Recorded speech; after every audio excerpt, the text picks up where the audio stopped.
नमस्कार दोस्तों, जय हिंद। मैं निपुण आलम बैन डायलॉग मंच में आप सबका स्वागत करता हूं। दोस्तों, आप जानते हैं डायलॉग मंच का मोटिव यूथ को मोटिवेशन, सही डायरेक्शन और साथ में कुछ एक्स्ट्रा नॉलेज देना जो पुस्तकों में, अखबारों में, मैगजीन में नहीं मिलती और आपके लिए लाभकारी होती है। उसी श्रृंखला में आज हमारे साथ जुड़े हैं पीयूष तिवारी जी। पीयूष तिवारी जी को सीजीपीएससी 2019 का जो परिणाम आया है 2021 सितंबर में, उसमें 18वीं रैंक मिली है और आपको डीवाईएसपी का जो पद है वो आपको मिला है। तो पीयूष तिवारी जी, आपका बहुत बहुत स्वागत डायलॉग मंच की ओर, डायलॉग मंच के अंदर। धन्यवाद सर, थैंक यू। और सर्वप्रथम डायलॉग मंच की ओर से और डायलॉग मंच के अलावा जो भी एस्पिरेंट्स आज आपको सुनेंगे उन सब की ओर से आपके इस चयन की आपको हार्दिक शुभकामनाएं। Thank you sir, thank you. अब पीयूष जी, पहला प्रश्न हमारा ये रहेगा आपसे कि थोड़ा सा अपने बारे में बताइए, आपके एजुकेशन के बारे में, आपके डिस्ट्रिक्ट के बारे में, अपने बारे में, कि आपने सिविल सेवा का ये ऑप्शन क्यों चूज किया, तो इस बारे में थोड़ा सा बताइए। सर, जैसा कि आपने कहा, मेरा नाम पीयूष तिवारी है और मैं मूलतः कवर्धा जिले से हूँ और वहीं से मेरी प्रारंभिक शिक्षा हुई। कक्षा 8वीं तक सरस्वती शिशु मंदिर पंडरिया से मैंने पढ़ाई की हिंदी माध्यम में। और उसके बाद 9वीं से 12वीं तक महर्षि विद्या मंदिर बिलासपुर में मैंने पढ़ाई की इंग्लिश मीडियम में। और तो चूंकि मेरा हिंदी और इंग्लिश दोनों मैंने पढ़ाई की थी, इसलिए मैंने मेंस भी दोनों लैंग्वेज में दिलाया। 6 पेपर मैंने हिंदी में दिला और 1 पेपर उसमें से इंग्लिश में दिलाया था। और उसके बाद फिर ग्रेजुएशन मैंने एनआईटी रायपुर से की माइनिंग इंजीनियरिंग में जी। और उसके बाद फिर कैंपस प्लेसमेंट में मेरा सिलेक्शन हुआ अदानी इंटरप्राइजेस लिमिटेड में। और तो फिर 2017 से 2019 तक मैं उसमें जॉब कर रहा था। लेकिन सब चीज अच्छा था, बट जॉब सेटिस्फेक्शन नहीं थी, थोड़ी मोनोटोनस लाइफ थी और पब्लिक डीलिंग कम थी। तो मैं एक ऐसे सर्विस में आना चाहता था कि मैं डायरेक्ट जनता से के साथ मिलकर काम कर सकूं, उनके लिए कुछ कर सकूं, मतलब ऐसा कुछ कर सकूं जो मुझे सेल्फ सेटिस्फेक्शन भी मिल सके और एक सोसाइटी में रिस्पेक्ट भी मिल सके। तो वो मैंने ऑब्जर्व किया कि सिविल सर्वेंट से ज्यादा रिस्पेक्ट किसी को नहीं मिलती सोसाइटी में जी। तो फिर उसके बाद मेरा रुझान बढ़ा इसमें और फिर मैंने प्रारंभ की अपनी तैयारी और जॉब के साथ ही स्टार्ट की थी और उसके साथ मैंने प्री भी दिया था। लेकिन जॉब के साथ मुझे टाइम नहीं मिल पाता था, 10 से 12 घंटे मेरी वर्किंग और ट्रेवलिंग टाइम मिला के हो जाता था जी। तो फिर मैंने डिसाइड किया जॉब छोड़ने का। 2019 में मैंने जॉब छोड़ा और उसके बाद फिर रायपुर में आके फिर अच्छे से तैयारी चालू की और फिर 2019 के पीएससी में फिर मेरा सिलेक्शन हुआ 18th रैंक मिला। बहुत बहुत बढ़िया। यानी कि हम ये कह सकते हैं कि जब आपने सीरियसली होकर पढ़ना शुरू किया, थोड़ा सा जॉब में पहले उलझे हुए थे कि जॉब करूं कैसे करूं, तो तब थोड़ा सा पढ़ाई अच्छे से नहीं हो पाई, लेकिन जब से आप सीरियसली लगे तो आपको अचीवमेंट मिल गया। बड़ा अच्छा। और काफी कारणों से आपने सिविल सेवा को ज्वाइन किया कि भाई प्रेस्टीज है, सोसाइटी के लिए आप कुछ कर सकते हैं, एक सेटिस्फेक्शन, एक सिक्योरिटी। तो कई रीजन से हमारा आपका रुझान इसकी ओर है। बात करें सिविल सेवा की पूरी जर्नी के बारे में, ये प्री से लेके मेंस तक की हम बात करें और आपका हम अटेम्प्ट भी देख रहे हैं कि पहले अटेम्प्ट में आपका प्री नहीं निकला, उसके बाद आपने दोनों अटेम्प्ट में फिर मेंस दिया, इंटरव्यू दिया और ये थर्ड आपका अटेम्प्ट से हो गया। तो इस पूरी जर्नी में अगर हम बात करें तो आपकी सबसे बड़ा चैलेंज क्या रहा, चुनौती क्या रही?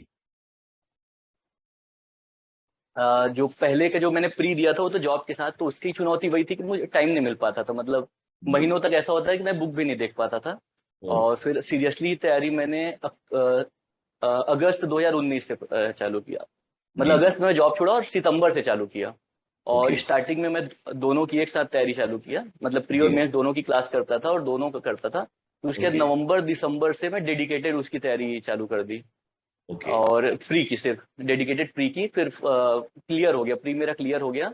और उसके बाद फिर जैसे आप सबको पता है कि कोरोना आ गया फिर मार्च 2020 से। और वो एक आप जैसे हमारे मोदी जी कहते हैं कि आपदा में अवसर ढूंढना है, तो वो हमारे लिए काफी बड़ा अवसर हो गया कि एग्जाम पोस्टपोन्ड हुआ, फिर उसके बाद अक्टूबर में होने वाला था और फिर वहां पे एक मौका मिल गया, फिर अक्टूबर में पोस्टपोन्ड हुआ, फिर हमें 2-3 महीने का और मौका मिल गया। फिर एक प्री उस बीच में और 2020 का भी प्री हुआ फरवरी में। तो और उसके जस्ट 1 महीने बाद इस मेंस था, तो तैयारी हम लोग की बहुत अच्छी थी और फिर से एक बार रिवाइज करने का मौका मिल गया। तो फिर मेंस क्लियर हो गया, फिर इंटरव्यू, और अभी जस्ट 2020 का भी रिजल्ट आ गया मेंस का, वो भी क्लियर हो गया। तो और उसका इंटरव्यू होने वाला है 21 अक्टूबर से। जी, बहुत बढ़िया। यानी कि पूरा आपका देखें तो एक अच्छा खासा जर्नी आपका रहा और प्रिपरेशन में कई चीजों को लेके बात हमने करी। मैं थोड़ा सा बात करूंगा कि हम प्री, मेंस और इंटरव्यू की हम लोग बात करते हैं, इन तीनों स्टेजेस प्री एग्जाम की बात करते हैं।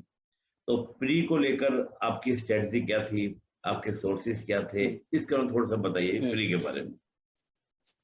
प्री की स्ट्रेटजी ये थी कि सबसे पहले हम जो एग्जाम दिला रहे हैं उसका पूरा पैटर्न समझना है। जैसे अल्बर्ट आइंस्टीन भी कहते हैं कि अगर आप किसी खेल के सबसे अच्छे खिलाड़ी बनना चाहते हैं तो सबसे पहले उसके रूल्स को समझना होगा।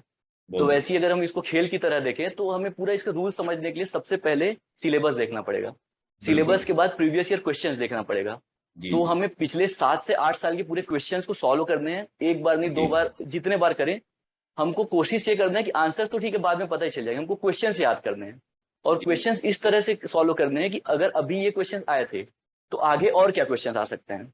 जनरली लोग गलती ये करते हैं, अगर क्वेश्चन भी सॉल्व करते हैं तो ये उसका आंसर रटने की कोशिश करते हैं ताकि ये क्वेश्चन फिर से आ जाए। लेकिन क्वेश्चन तो रिपीट कुछ ही होते हैं, 2-4 क्वेश्चन ही रिपीट होते हैं। लेकिन हमें ये सोचना है आगे क्या आ सकता है। उसके बाद जब हम कुछ भी पढ़ें तो हमें ये सोचना है कि इसमें क्वेश्चन क्या बनते हैं।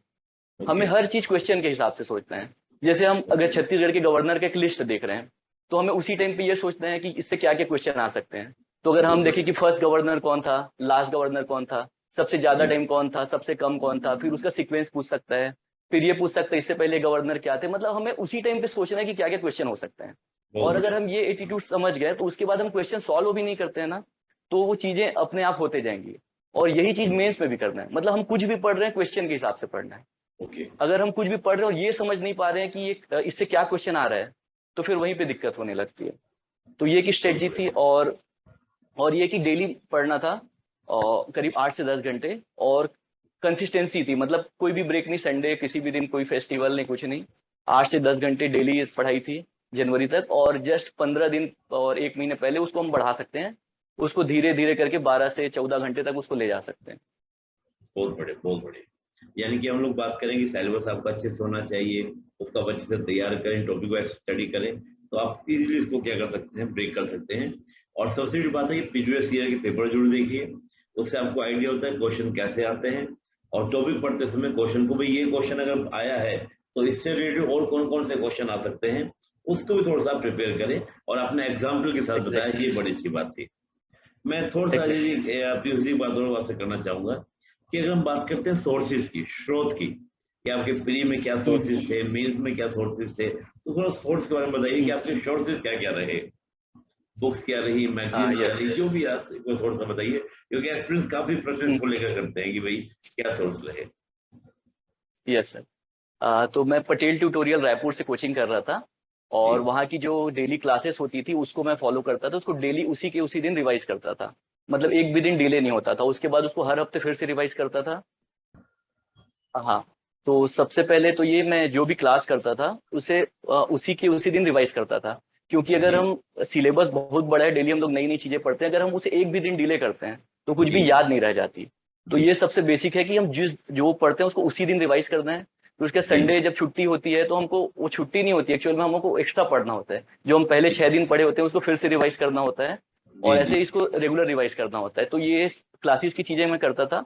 और उसके अलावा जैसे करंट अफेयर्स के लिए डेली न्यूज़पेपर पढ़ता था, नई दुनिया या दैनिक भास्कर, ये हो गया। और उसके अलावा मैं वीडियो देखता था करंट अफेयर के लिए। जैसे यूट्यूब में वीडियोस देख सकते हैं। तो उसका मैं नोट्स तो नहीं बनाता था क्योंकि लास्ट में मैगजीन आ जाती है करंट अफेयर की, तो उससे वो इनफ है। लेकिन क्या है, हम लोग वीडियोस देखते रहते हैं तो वो चीजें हमारे दिमाग में रहती है कहीं ना कहीं। तो वो जैसे मैं खाना खाते टाइम या कभी वॉक करते टाइम वो वीडियोस देख लेता था करंट अफेयर्स की। और इकोनॉमिक सर्वे की भी बुक्स आती हैं, वो पढ़ता था। इकोनॉमिक सर्वे की हो गई, और हिस्ट्री की हो गई, ज्योग्राफी की हो गई, और हिंदी की। ये सब की मुस्कान पब्लिकेशन की बुक्स अच्छी हैं। और उसके अलावा फिर और जैसे कि आर्ट एंड कल्चर है, आर्ट एंड कल्चर का प्रतियोगिता सारांश में मिल जाएगा। और ये सारे सब्जेक्ट्स। और साइंस के लिए बात करें तो साइंस के लिए सर क्लास नोट्स फॉलो करता था और इंटरनेट से कुछ चीजें। और करंट की तैयारी आपने कैसे की पीयूष जी? करंट अफेयर्स के लिए काफी स्टूडेंट जो एस्पिरेंट का प्रश्न रहता है कि करंट कब पढ़े, कैसे पढ़े, करंट का नोट्स बनाए नहीं बनाए, कौन सा मैगजीन अखबार पढ़े, और आपने तो दोनों मीडियम में तैयारी की है, थोड़ा सा बारे में बताइए करंट अफेयर्स के बारे में। Yes sir. करंट अफेयर्स का जैसे मैंने बोला कि न्यूज़पेपर डेली पढ़ना है ये सिर्फ प्री के लिए नहीं है, मेंस में भी काम आएगा और इंटरव्यू में भी काम आएगा। क्योंकि अगर हम सिर्फ सोचे कि मेंस से पहले इंटरव्यूज पहले पढ़े तो वो बैकग्राउंड क्लियर नहीं हो पाएगा।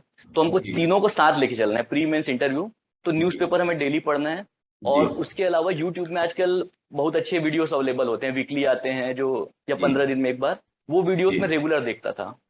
और तो उससे क्या चीजें नाम जो आती हैं वो क्लियर बार बार सुनने में आती है तो याद रह जाती हैं। तो डेली मैं वीडियोस रेगुलर देखता था जी। और लेकिन नोट्स नहीं बनाता था, क्योंकि जो लास्ट में जनवरी में मैगजीन्स आ जाती हैं, मैगजीन्स, वो इनफ है मेरे अकॉर्डिंग। तो और हमें नोट्स बनाने की जरूरत नहीं है। तो वो लास्ट में मैगजीन लिया था, प्रतियोगिता सारांश का एक आता है मैगजीन, वो भी अच्छा है, अर्जुना का आता है वो भी अच्छा है। तो ये दोनों मैगजीन सफिशियंट है। बहुत बढ़िया। यानी कि हमको नोट्स तो नहीं बनाने हैं, आपको अखबार पढ़ना डेली जरूर है, और जो बाद में मंथली मैगजीन आती है उसको आप लास्ट में देख लीजिए, या जो बिल्कुल आपका पूरा एक कलेक्शन देते हैं उसको आप पढ़ लीजिए, आपका काम बन जाएगा करंट अफेयर्स के लिए। Yes sir. और हम लोग बात करें, आपने एक बड़ी सी बात बोली कि प्री मेंस ये इंटीग्रेटेड प्रिपरेशन होती है, इसको अलग अलग प्रिपरेशन करने की बात नहीं करते। लेकिन एक बार हम लोग बात करें कि मान लो मेंस के बारे में बात करते हैं, मुख्य परीक्षा को लेकर बात करते हैं, तो इसके लिए आपकी स्ट्रेटजी क्या थी, इसके सोर्सेज क्या थे, मुख्य परीक्षा के बारे में बताइएगा। सर एक तो वो स्ट्रेटजी कॉमन थी जो मैंने प्री में बताया कि क्वेश्चंस हमको देखना है। तो मार्केट में एक बुक आती है जिसमें सिलेबस भी रहते हैं, प्रीवियस ईयर क्वेश्चंस भी, वो हमको ले लेना है सबसे पहले। और उसमें ऐसे वो लेना है बुक्स जिसमें ईयर वाइज क्वेश्चंस ना हो, सब्जेक्ट वाइज हो। जैसे अगर हिस्ट्री हम उठा रहे हैं तो हिस्ट्री में आज से पहले तक के जितने क्वेश्चन आए सब एक साथ मिल जाए हमें।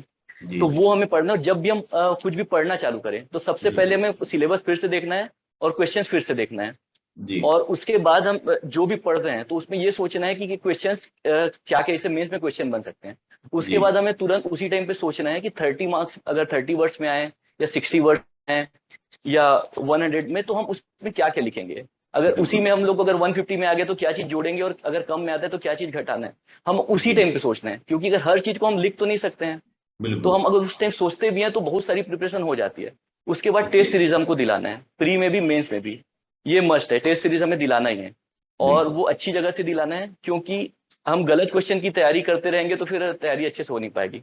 तो अच्छी जगह से तैयारी करनी है हमें। और उसके बाद हमें कोशिश करनी है वहां पे इंस्टीट्यूट में बोले कि जो टॉपर्स होते हैं उनकी कॉपी हमें दिखा दें, जो टॉप 3 होते हैं। और उसके फिर उससे हमें मैच करना है कि हमें क्या मिस्टेक हो गई, वो क्या अच्छे से कर रहे हैं, उसको हमें सुधारना है। और राइटिंग प्रैक्टिस हमें करते रहना है रेगुलर। और क्योंकि लास्ट में अगर 6-6 घंटे लिखने होते हैं, अगर हमारी आदत नहीं होती है तो बहुत दिक्कत होता है। और दूसरा क्या करना है, सिलेबस हमें एकदम रटा हुआ होना चाहिए। मतलब अगर किसी पूछूं कि ये टॉपिक कहाँ पे है, तो हमें ये पता होना चाहिए कि इस पेपर के इस पार्ट में यहाँ पे दिया हुआ है करके। ये इसलिए इंपॉर्टेंट है क्योंकि सारे पार्ट इक्वल वेटेज नहीं रखते हैं। जैसे कि अगर इंडियन हिस्ट्री देखे तो 75 मार्क्स के हैं, लेकिन संविधान हम देखें तो 20 से 25 नंबर का ही आता है।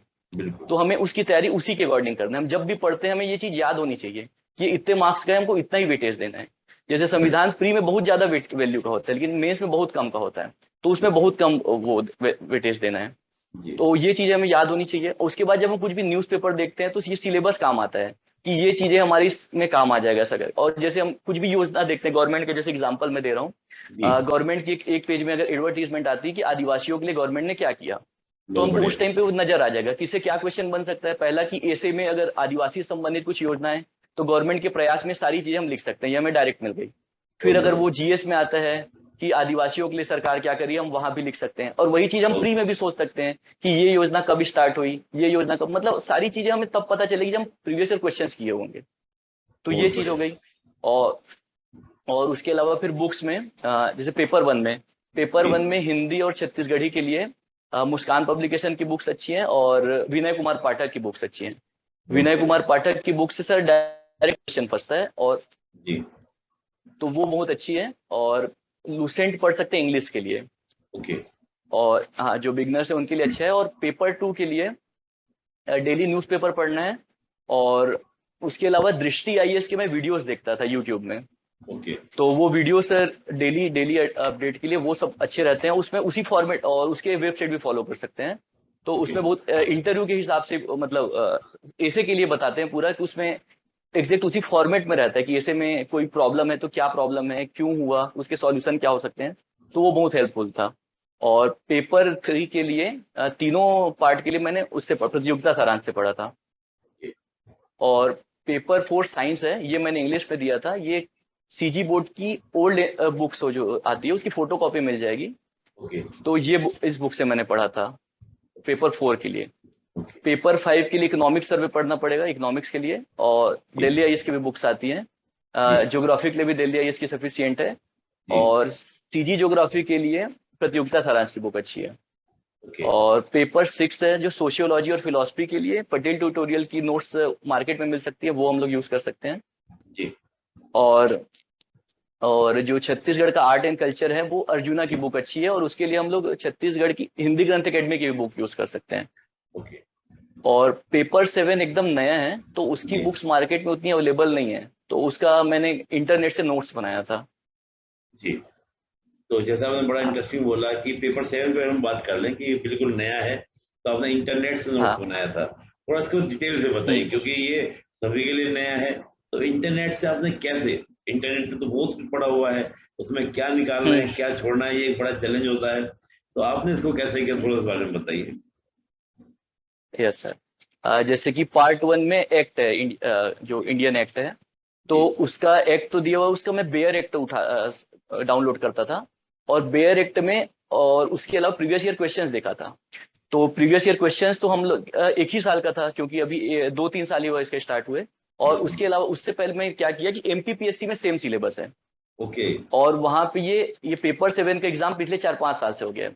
तो अगर हम एमपीपीएससी की वेबसाइट में जाएं तो डाउनलोड करें तो हमको उसके क्वेश्चन पेपर मिल जाएंगे। और यहाँ छत्तीस सीजीपीएससी में क्या होता है, एमपीपीएससी के क्वेश्चन रिपीट होते हैं। कई जो उनके जीएस के क्वेश्चंस होते हैं हमारे एसए में भी आ जाते हैं। तो एमपीपीएससी के क्वेश्चंस देखना बहुत इंपॉर्टेंट है। तो मैंने पूरे क्वेश्चंस देख लिए, पहले उसको लिस्ट डाउन कर लिया, और उससे फिर ये एनालाइज किया कि कैसे क्वेश्चंस आ सकते हैं। तो फिर मैंने अपने नोट्स वैसे ही बनाए। मैंने बेयर एक्ट से देखा कि क्या क्या चीजें उसमें पूछता है, उसी हिसाब से उसको नोट्स बनाते गया। और उसके अलावा फिर पार्ट 2 में इंटरनेशनल रिलेशन, तो वो एक तो ब्रिक्स दिया हुआ है, जो भी दे उसके गूगल में सर्च करता था और मिल जाता है सर। उसमें सर्च करने से कोई भी मतलब किसी इंस्टीट्यूट के नोट्स मिल जाते हैं कहीं भी। तो ऐसे फिर उसके अलग से एक टॉपिक के नोट्स बनाया था। काफी थोड़ा स्ट्रगल तो था सर, पेपर 7 में मतलब एक टॉपिक सर्च करना पड़ रहा था, बहुत टाइम लगा उसमें। देखिए मुझे बड़ी इंटरेस्टिंग बात जो आपने कही कि मैं एमपीपीएससी के पेपर को देखता था, वहां पर पुराना है तो वहां से कई क्वेश्चन रिपीट हो जाते थे, क्वेश्चन कैसे बन सकते हैं वो आपको पता चला। ये इसको बोलते हैं स्मार्ट स्टडी की, केवल ये नहीं कि सीजीपीएससी, थोड़ा आसपास भी ध्यान लेना चाहिए भाई कौन के पैटर्न को फॉलो कर रहा है, वो आपने किया। और आपने जहां तक हो सके जो भी टॉपिक्स हैं आपने उनका बेट डाउनलोड किया, उसको आपने पढ़ा, एक्ट्स को पढ़ा, उस तरह से आपने प्रिपरेशन किया, बड़ा अच्छा आपने इसको बताया। चलिए आपने सातों पेपर के बारे में अच्छे से बताया कि भाई क्या क्या पढ़ना चाहिए। थोड़ा सा मैं बात करूंगा मेंस के लिए ही, मेंस के बारे में ही, कि मेंस के जो आंसर होते हैं जैसे शॉर्ट भी हैं लॉन्ग भी, आपने बताया कैसे आएंगे, आपने जिक्र किया, लेकिन इसके लिए कुछ खास स्ट्रेटजी आपने फॉलो करी कि यही छोटे क्वेश्चन आएंगे। मान लो हम एक टॉपिक की बात करें, प्रेम्बल की बात करें, कॉन्स्टिट्यूशन का प्रेम्बल है, तो प्रेम्बल पे अगर शॉर्ट क्वेश्चन आता है या आपका लॉन्ग क्वेश्चन आता है, तो उसके लिए आपने कुछ खास नोट्स बनाए थे कि मैं इसको छोटे में ऐसे लिखूंगा, बड़े में ऐसे लिखूंगा, ऐसे कुछ था, या इसके लिए क्या आपने किया था? सर एक्चुअल में मैं क्वेश्चंस का अलग से नोट्स नहीं बनाया था, पेपर 7 की नोट्स बनाया था और टेस्ट सीरीज दिलाता था।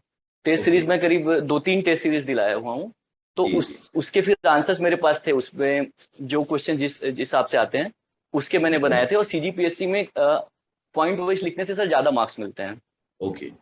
अगर हम किसी भी चीज को पॉइंट पॉइंट में डालें तो ज्यादा होते हैं। और 8 नंबर के क्वेश्चन हुए हैं या 15 नंबर के क्वेश्चन है, उसमें हम थोड़ा सा इंट्रोडक्शन दे सकते हैं और थोड़ा सा कंक्लूजन दे सकते हैं, और बीच की सारी चीजें पॉइंट्स में हो तो ज्यादा बेहतर है।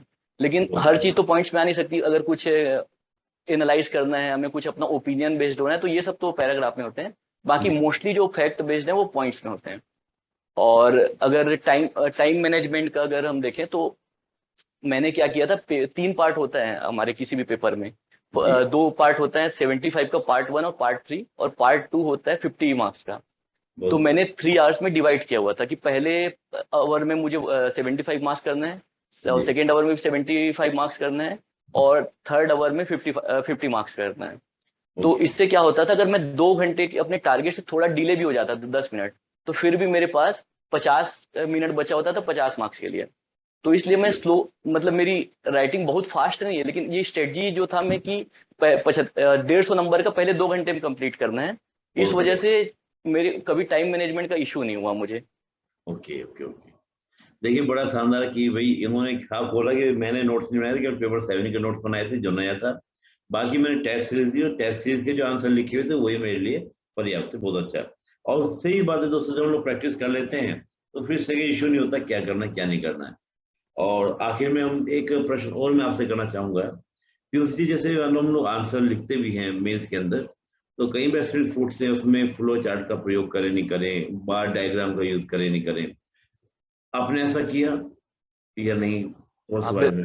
बिल्कुल सर, बिल्कुल सर, ये तो होता ही है। अगर कोई भी चेकर है वो अगर कंटिन्यूअस एक ही टाइप की कॉपी चेक करते हैं तो बोर हो जाते हैं। तो हम कुछ जी भी अलग चीजें दिखाते हैं तो वो अट्रैक्ट करता ही है। तो हम जी कुछ भी चीज में फ्लो चार्ट दिखा सकते हैं, पाई पाई चार्ट बना सकते हैं, मैप होता है ज्योग्राफी में जो सबसे बढ़िया होता है, मैप हम कुछ भी दिखा सकते हैं। जैसे छत्तीसगढ़ में कौन कौन से मिनरल्स मिलते हैं तो हम पूरा जी मैप में क्लियर कट दिखा सकते हैं। अगर जैसे जी पेपर 7 वहां भी हमारे पास फ्लो चार्ट बनाने का स्कीम होता है। जैसे आरटीआई एक्ट अगर हमसे क्वेश्चन में पूछे तो हम उसमें ये दिखा सकते हैं कि हम लोग पहले यहाँ पे हम लोग आरटीआई का वो डाल सकते हैं एप्लीकेशन, फिर वहाँ पे अपील इसमें कर सकते हैं, फिर उसके अपील ये कर सकते हैं। तो ये हम जी क्लियरली जी फ्लो चार्ट में हम दिखा सकते हैं। बहुत और बढ़िया। जैसे कि जो दर्शन है इसमें हम लोग पाई चार्ट का यूज कर सकते हैं। जी पाई जी चार्ट में जैसे कि ब्रह्म और वो वाला था माया और जगत वाला जो कॉन्सेप्ट है हम इसमें पाई चार्ट दिखा सकते हैं। जी जी और इसके अलावा हम कुछ एक सर्कल बना सकते हैं। सर्कल में अगर हम हमसे पूछा गया कि ब्रह्म की क्या क्या विशेषताएं करके, तो ब्रह्म बीच में हम सर्कल बना दिए और उसमें एरो निकालते गए, उसमें सारी विशेषताएं लिख दिए। तो कुछ भी चीज जी हम अगर यूनिक करते हैं तो वो डेफिनेटली मतलब अट्रैक्ट करती है जो चेकर है, और उसमें बहुत आधा बढ़िया नंबर 1 नंबर एक्स्ट्रा मिलता है। बहुत बढ़िया। देखिए फिलोसफी जैसे सब्जेक्ट में भी आपने काफी अच्छा क्रिएटिव तरीके से आपने कार्य किया। और मैं निवेदन करना चाहूंगा, मुझे पता है पक्का कि एस्पिरेंट्स इस बात को जरूर डिमांड करेंगे कि आपने जो फिलोसफी के या जो आपने 7 पेपर की आपने जो नोट्स बनाए होंगे, तो 7 पेपर का नोट्स कुछ अगर दिखा देंगे। और फिलोसफी जब आपने कहा कि भाई मैंने फिलोसफी जैसे जो कहते हैं ना कि काफी कुछ लोगों के लिए मान सकते हैं कि काफी नीरस सा हो जाता है, भ्रम की बातें हैं, ये सब बातें थोड़ा सा अजीब सा लगता है, उसको भी आपने बड़े अच्छे से प्रेजेंट किया एकदम, सर्किल वगैरह बना के अच्छे से। तो ये बड़ा अच्छा बड़ा इंटरेस्टिंग रहा होगा फिर तो नोट्स आपका। तो मैं भी, मेरा मन कर रहा है कि मैं जरूर देखूं एक बार आपका नोट्स। और खास तौर से 7 पेपर वाला भी आपने कैसे कलेक्शन किया, कैसे शॉर्ट किया, तो ये एक्सपीरियंस जरूर दिखाइएगा आप एक बार, क्योंकि एक्सपीरियंस से काफी लाभकारी उनको लाभ मिलेगा। हम निबंध की बात और करें थोड़ा सा, कि ऐसे के लिए हम बात करते हैं, तो ऐसे में आपने बुलेट पॉइंट्स में लिखा था या पैराग्राफ वाइज में लिखा था? क्या वहां भी आपने फ्लो चार्ट वगैरह यूज किए थे? बार डायग्राम ऐसे के अंदर भी आपने यूज किए थे? यस सर, इंट्रोडक्शन और कंक्लूजन तो हम किसी फॉर्मेट में लिखे वो पैराग्राफ में ही होगा, वो तो कभी पॉइंट में हो नहीं सकता है। और ओके। उसके अलावा जो बीच बीच की चीजें हैं वो मैंने सुना था कि मतलब यहाँ पे पॉइंट में लिखने से ज्यादा अच्छे मार्क्स मिलते हैं। तो मैंने पॉइंट में ही लिखा था पूरा। उसमें क्या हेडिंग डाल डाल के हेडिंग डालते थे। वो दूसरे कलर का पेन यूज कर सकते हैं, जैसे ब्लैक हो गया, ब्लू हो गया। तो जी हेडिंग जी हम ब्लैक में डाल सकते हैं, बाकी चीजें ब्लू में। ऐसे हेडिंग डाल डाल के, और उसमें फिर उसके बाद फ्लो चार्ट को डेफिनेटली यूज कर सकते हैं, मैप बना सकते हैं, जो भी चीजें हम क्रिएटिविटी कर सकते हैं। जी क्रिएटिविटी से हमें डेफिनेटली बोनस मिलता है, वो हो गई। और दूसरी बात है कि हमारा जो मेंस का सिलेबस है जी। उसमें क्लियर कट लिखा हुआ है कि हमको इसे किस फॉर्मेट में लिखना हुआ है। बहुत उसमें ये बढ़िया। क्लियर कट स्पेसिफाई किया है कि कोई भी समस्या है तो उसके कारण क्या है और वर्तमान स्थिति क्या है। जी और उसमें लिखा हुआ है कि वर्तमान स्थिति आंकड़े सहित और जी उसकी समाधान क्या है। तो जी हमको अपने ऐसे में किसी ऐसे कुछ भी पूछा हुआ है और ये तीनों पॉइंट हमें डालना ही है। और ऐसा कोई भी ऐसे नहीं है जिसमें ये तीनों पॉइंट नहीं डाल सकते। तो बहुत ये बढ़िया। सारी चीजें हमें डालना ही है किसी भी ऐसे में। तो ये ओके। यानी कि हम बात करें इंट्रोडक्शन कंक्लूजन तो आप करें, बुलेट पॉइंट्स में आप यूज करें, और जो मेन बातें हैं उसको आप अच्छे से डालें। इसमें एक बात और मेरा मन प्रश्न ये है कि जैसे मान लीजिए आप जब लिखते थे तो लिखने से पहले आपने फॉर्मेटिंग किया था या फॉर्मेटिंग किए बगैर स्टार्ट कर दिया था लिखना? तो आपने उसको कैसे किया था भाई, लिखने पहले थोड़ा सा? जी यस सर। सर लिखने से पहले फॉर्मेटिंग तो हमें करना है। ऐसे में नहीं सर, हर क्वेश्चन में थोड़ा जी सा हमें सोचना है कि हम क्या क्या लिखने वाले हैं। ओके। और तो फॉर्मेटिंग मतलब जैसे हम चार चार ऐसे होते हैं, हमारे पास 8 ऑप्शन होते हैं। तो मैं जी सारे ऐसे में थोड़ा सोचता था फॉर्मेट, अगर ये ऐसे में उठाऊं तो क्या क्या लिख सकता हूँ। तो जी चार में से अगर 2 ऐसे लिखना है फिर भी मैं चारों ऐसे में सोचता था कि मैं क्या क्या लिख सकता हूँ। उसके ओके बाद जो 2 ऐसे में मैं सबसे ज्यादा पॉइंट्स लिख सकता था ओके। उसके बारे में लिखता था, और उसके बाद उसमें जो मैंने जो फॉर्मेट बताया जैसे हमारे सिलेबस में, वो सारे डायमेंशन में मैं सोचता था कि इसमें क्या क्या पॉइंट लिख सकते हैं, तो 2-4 मिनट में उस पर देता था पूरा फॉर्मेट बनाने में, और उसके बाद ही फिर लिखना स्टार्ट करता था। जी पीयूष जी, जैसे मान लीजिए आप फॉर्मेटिंग के बारे में बात कर, आपने पूरा बताया इस बारे में, तो हम लोग इसी की बात करते हैं ऐसे के अंदर फॉर्मेटिंग आपने, और सभी आपने इसके बारे में लिखा, तो ये माइंड में फॉर्मेटिंग चलती थी या पेपर पे आपने फॉर्मेटिंग नोट किया था, या कहीं भी साइड में लिख लिया, चलो छोटा सा लिख लिया, या सिर्फ माइंड में ही पिक्चर चलती थी? सर मैं माइंड में ही फॉर्मेट बनाता था मोस्टली, पेपर में जनरली नहीं लिखता था। क्योंकि माइंड में और सारे क्या, पॉइंट सोच लेता था क्या क्या लिखना। हाँ क्योंकि क्या होता है फ्लो में पॉइंट्स निकल जाते हैं, माइंड में फ्लो में निकल लिया और लिखते लिखते माइंड से चीजें भूल जाता है कि यार क्या लिखना था, मैं आगे मिस कर रहा हूँ, ऐसा कुछ चैलेंजिंग सामने आते थे मेंस में? सर मुझे तो नहीं ये दिक्कत आई, बट ये पर्सनल है, अगर किसी को ऐसा लगता है तो बिल्कुल पीछे नोट्स बना सकते हैं, पीछे एक दो पेज हमको एक्स्ट्रा मिलता है रफ वर्क के लिए, हम जी उसमें डेफिनेटली अपना फॉर्मेट बना सकते हैं। बिल्कुल। आपको दूसरी दिक्कत कम आई होगी क्योंकि आपने खूब प्रैक्टिस किया था पहले से, तो उस तरह का इश्यू नहीं यस हुआ। सर। और कहते हैं ना, प्रैक्टिस जो होती है किसी भी पर्सन को परफेक्ट बना देती है, उसको दक्ष यस बना देती है, तो वही आपके साथ हुआ। Yes sir. मैं एक बात ये करना चाहूंगा कि पूरी परीक्षा में अगर बात करते हैं, एग्जाम के अंदर बात करते हैं, प्री और मेंस की हम दोनों बात करें, तो हर एस्पिरेंट्स का कोई ना कोई टॉपिक बहुत स्ट्रांग होता है, कोई ना कोई टॉपिक बहुत वीक होता है। तो आपका स्ट्रॉन्ग टॉपिक कौन से थे, सब्जेक्ट कौन से थे, और वीक सब्जेक्ट आपके कौन से थे, एक बार ये बताइए। सर स्ट्रॉन्ग तो मेरे कॉन्स्टिट्यूशन स्ट्रॉन्ग था, और फिलॉसफी स्ट्रॉन्ग था मेरा। और ओके। पेपर 7 में थोड़ी दिक्कत होती थी मुझे, क्योंकि ओके। पेपर 7 में कंप्लीट तो हो जाता लेकिन समझ नहीं आता था क्या क्वेश्चन, और जैसे क्वेश्चन आ रहे हैं पेपर 7 में कुछ भी प्रेडिक्ट नहीं किया जा सकता। तो बिल्कुल। ये पेपर 7 में दिक्कत होती थी, और दूसरी दिक्कत मुझे मैथ्स में हुई। ओके। मैथ्स में, हाँ मैथ्स में मैं भी इंजीनियरिंग बैकग्राउंड से हूँ, तो जनरली जो बोलते हैं कि सब इंजीनियर्स का मैथ्स हाँ अच्छा होता वही है, तो। तो जी। इसके चक्कर में क्या है कि हम उसको इग्नोर कर देते हैं। जी। और अभी क्या हुआ है कि पहले मैथ्स के मार्क्स जुड़ते थे और अभी क्वालिफाइंग हो गए हैं, तो हम ओके। प्री में भी उसकी तैयारी बहुत अच्छे से नहीं करते हैं। तो ये चीजें मुझे ही नहीं, मैंने बहुत लोगों से बात किया, ये दिक्कत सबके साथ हो रही है अभी कि ओके। मैथ्स में। तो इसलिए फिर मैंने इस बार का जो मैथ्स था उसमें एक्स्ट्रा टाइम दिया मेंस के लिए, बिल्कुल। मैथ्स पढ़ने के लिए। ओके। और मैं बाकी लोगों को भी यही सजेस्ट करूंगा कि मैथ्स को बिल्कुल इग्नोर मत करिए, भले क्वालिफाइंग है लेकिन वो आपका मेंस में काम आने वाला है। और बहुत बढ़िया। मैथ्स को स्ट्रॉन्ग कर, मैथ्स हो गया, लैंग्वेज हो गया, इसमें हमको एक्स्ट्रा टाइम देना पड़ता है। तो ये प्री के साथ साथ हमें तैयारी करनी पड़ेगी, पेपर 2 की जो उसमें है प्री की, तो वो ओके। हम पहले से करते रहे, फिर मेंस में दिक्कत नहीं होगी। बहुत बढ़िया। देखिए कितने अच्छे से कि मेरा स्ट्रॉन्ग पोर्शन था पॉलिटी और आपका फिलोसफी की बात की, वीक पोर्शन, और सबसे बड़ी इंटरेस्टिंग बात थी इंजीनियर का मैथ्स वीक होना, क्योंकि ये मैंने भी मतलब फर्स्ट टाइम सुना है, तो सभी बोलते हैं, मैं भी ये मानता था कि इंजीनियर का मैथ्स अच्छा होता है। तो दोस्तों ये मत समझिएगा कि जो हमारा टॉपिक बचपन से हम पढ़ते आए हैं वो हमारा स्ट्रॉन्ग ही होगा, उसको भी आपको अच्छे से प्रिपेयर करना है।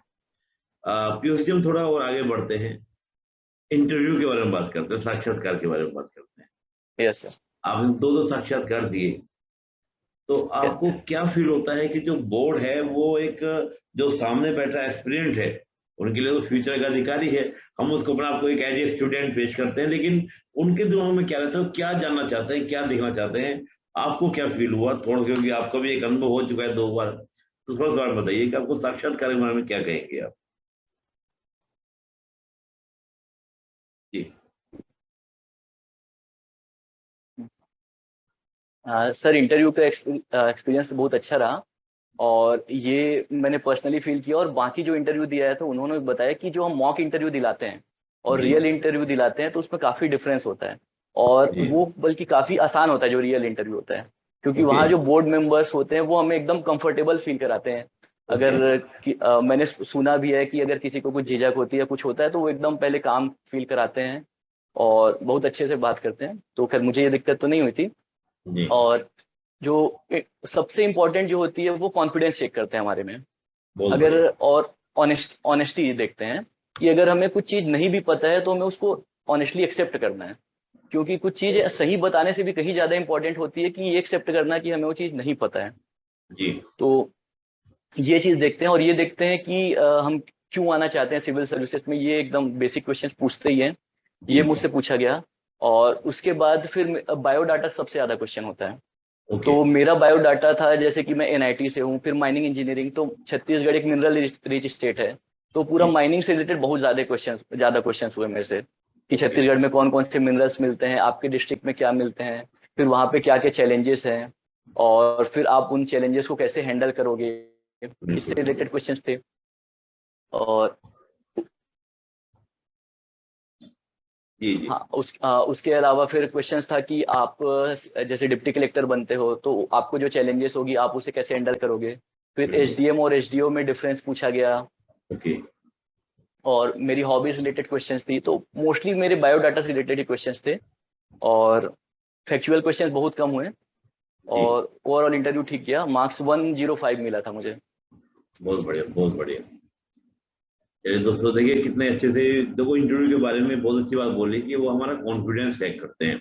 आपका आत्मविश्वास अच्छा होगा तो आप अच्छे से उसको क्या करेंगे, डील करेंगे।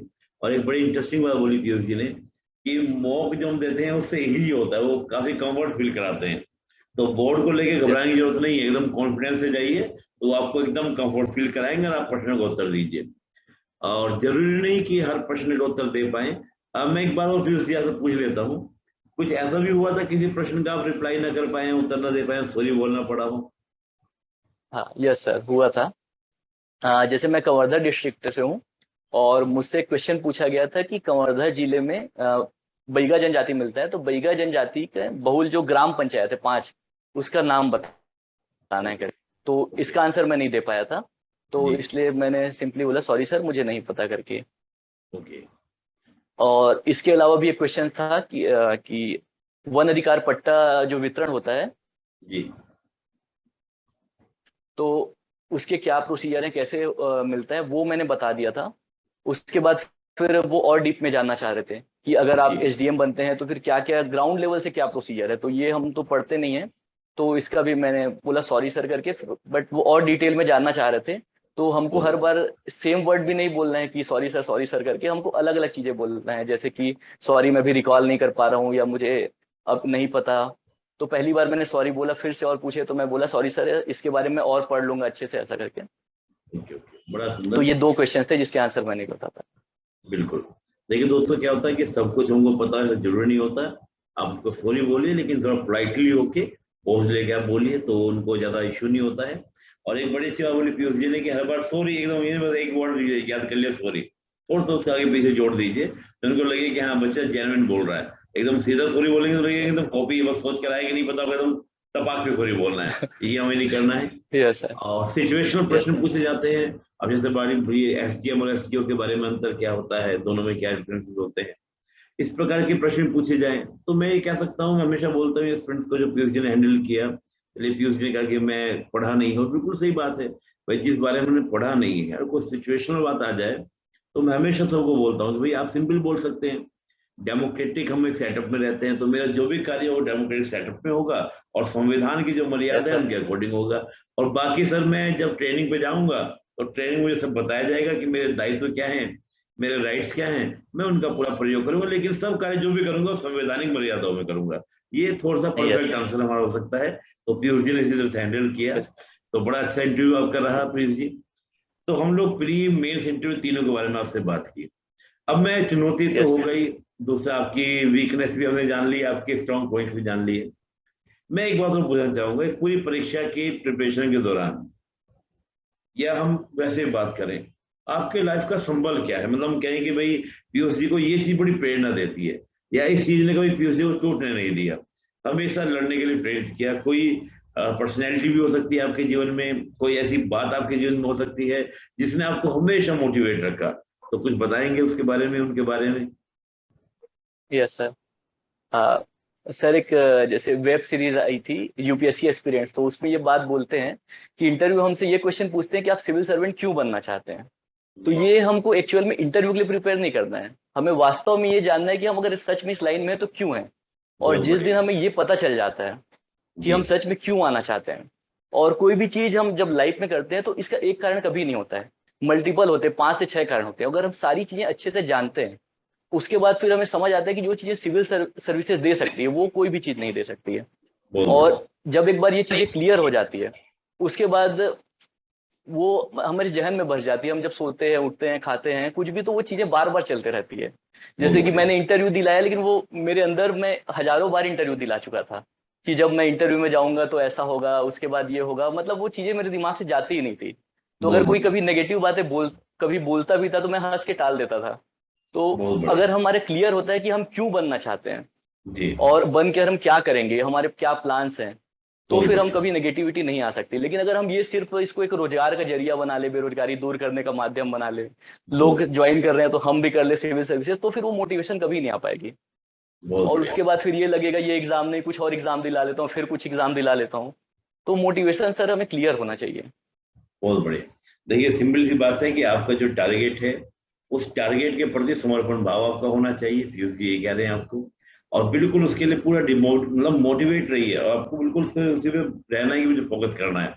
रोजगार, बेरोजगार, इस तरह की फीलिंग को देखने तो क्या होगा, अभी चलो व्यापम भर लेते हैं, अभी हम ये भर लेते हैं, अभी ये भर लेते हैं, वो आपको क्या करेगा, डाइवर्ट करेगा, उससे आपका लक्ष्य आपसे दूर होगा।